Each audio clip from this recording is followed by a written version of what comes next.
Well, good morning, sailors. Today I want to do a little bit of a moderately deep dive on the subject of mooring and anchor line snubbers. Uh, by special request, it took me a little while to gather all the acorns for this one, but I want to go through a little bit about an installation, the types that I have on board, but most specifically the reasons that we use a mooring snubber line or an anchor snubber line. Um, Putting a little bit of physics into the discussion. So, on a simplistic level, a mooring or an anchor line snubber is a shock absorber. It's something that you install in your system, particularly if you're anchoring on chain or you're on a mooring with heavy chain. And it's designed to absorb shock or diminish acceleration loads that occur when the boat moves or pitches. Um, so, to set the stage for this discussion, there are two kinds of loads that we look at in mooring systems. There are static loads, which are essentially fairly constant, and for the most part, wind load is considered static at the highest velocity anticipated. And then there are acceleration loads or kinetic loads. Those are the ones that occur because the boat is set in motion. And both of those loads occur as the square of the velocity, but the wind load, being the velocity of air, has a lot less impact on loading than does the acceleration of the entire mass. In other words, as your boat starts to move, and in particular in this case, pitch, um, the speed at which the boat pitches increases the loads exponentially on your mooring gear. So the purpose of a snubber, whether it's nylon line alone or one of these rubber uh, devices that I'll show, is to diminish that velocity such that the impact load that occurs when the pitch reaches its maximum point or amplitude is diminished on the non-flexible or semi-non-flexible elements of the system. In other words, the chain or the shackles. So three-strand nylon line is itself a terrific snubber. Nylon, particularly when it's wet, has a very high stretch, and that stretch alone will act to absorb a lot of the shock loads that would otherwise be imposed on your gear. So the only problem with using just nylon for your snubber is that that stretch that occurs in the nylon as it absorbs shock is going to have an inflection point at the chock or the hardware where it exits your deck. That can tend to build up heat and accelerate wear of the nylon at that point. Even with good chafing gear, uh, you're going to have more rapid wear of your nylon line at that location. If you are using all chain, particularly chain on a windlass, that windlass isn't really designed to absorb shock loads. And if you don't use a snubber, but rather leave the load on the windlass, you're essentially shortening the life of that piece of expensive, high maintenance equipment tremendously.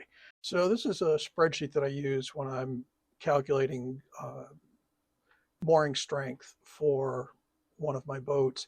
And what I essentially do here is I use input wind speed and assumed input terminal velocity from pitching motion as the iterated points to find out what those criteria are. How much wind, how much velocity can the remaining strength of the gear handle.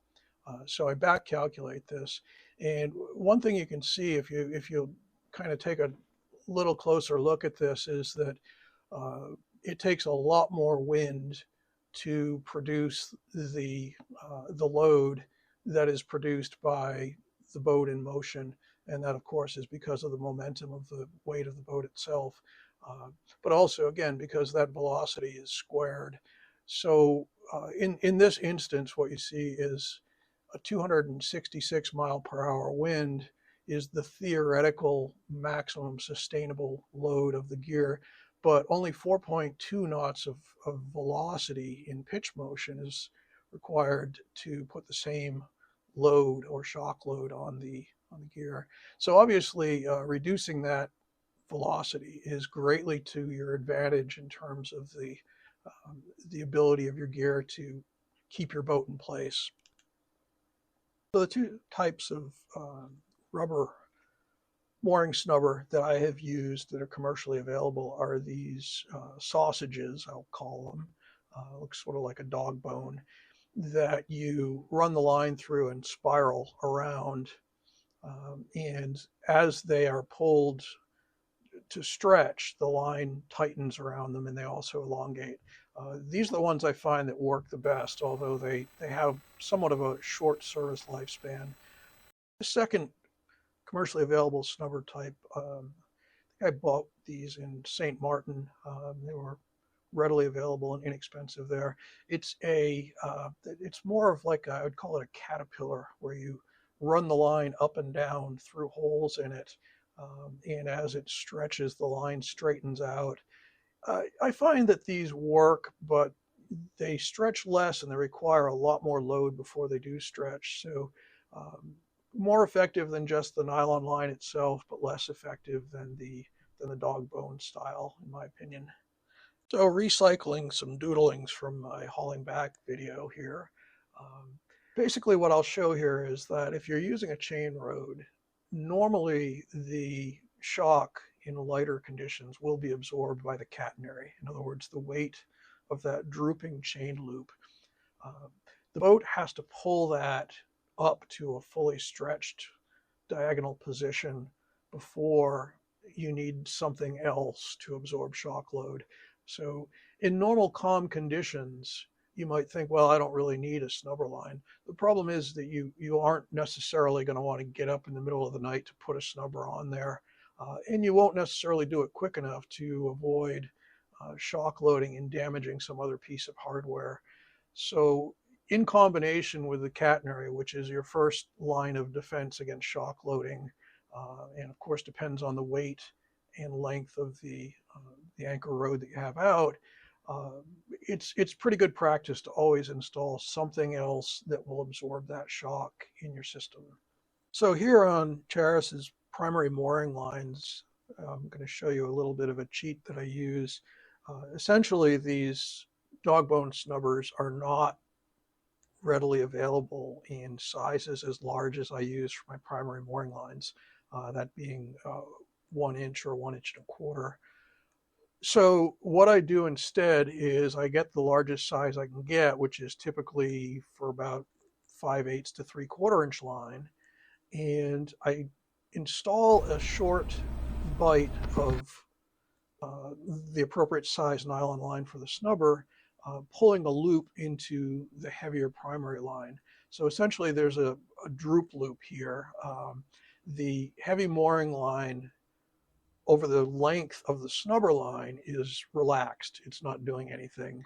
Should the snubber break, or the lighter, say 5/8 line that the snubber is on, pull out or break, it's spliced in, so generally it won't break. But when the snubbers do collapse over time, basically you still have the full strength of that heavy mooring line. You've lost nothing due to the snubber failure. So it's a bit of a way to, number one, use a smaller snubber, which is far more available and less expensive. And number two, to make the shock loads that will stretch that snubber a little bit lighter. Essentially, I'm oversizing my mooring line. So were I to oversize the snubber accordingly, it would take a lot more shock load before it started to do its job. In this case, I'm using a softer shock absorber here, or if you will, sort of a lighter gauge bungee cord to absorb shock sooner.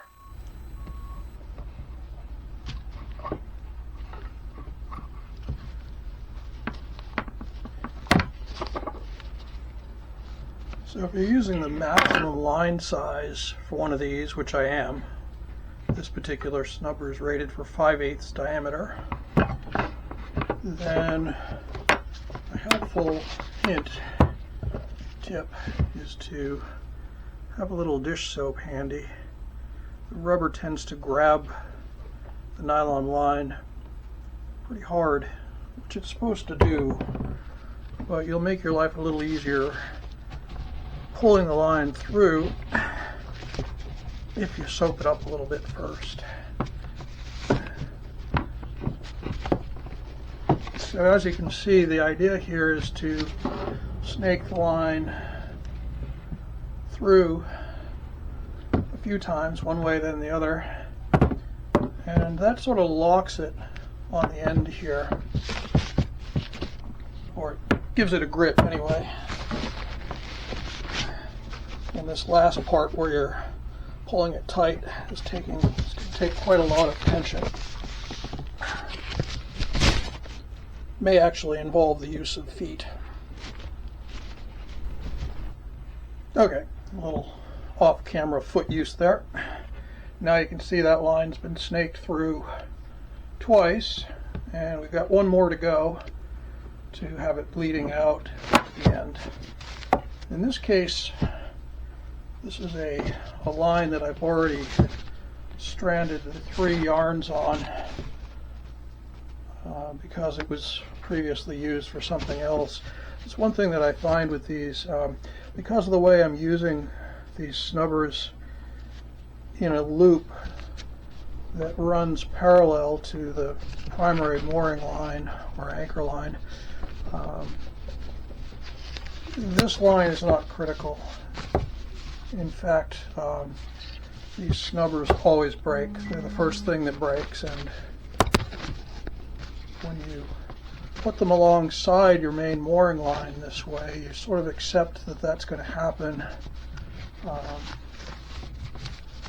And in reality, there's no loss of strength. Your primary mooring line is still completely intact.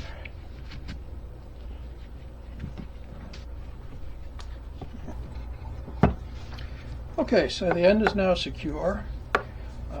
By the manufacturer's instructions, you are then to spiral your mooring line around the center part of this shock absorber 3 times or less.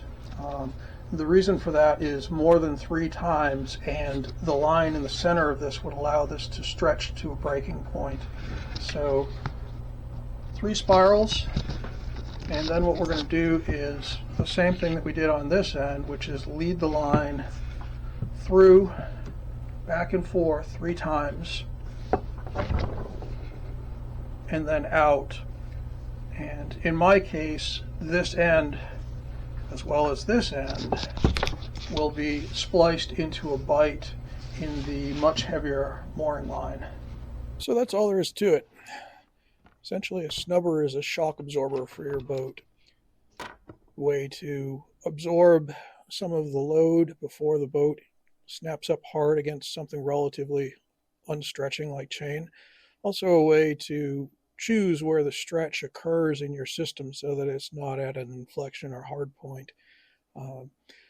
It'll keep your boat safer, it'll reduce the wear on your mooring gear, and it'll give you a better night's sleep. So thanks for stopping by this week.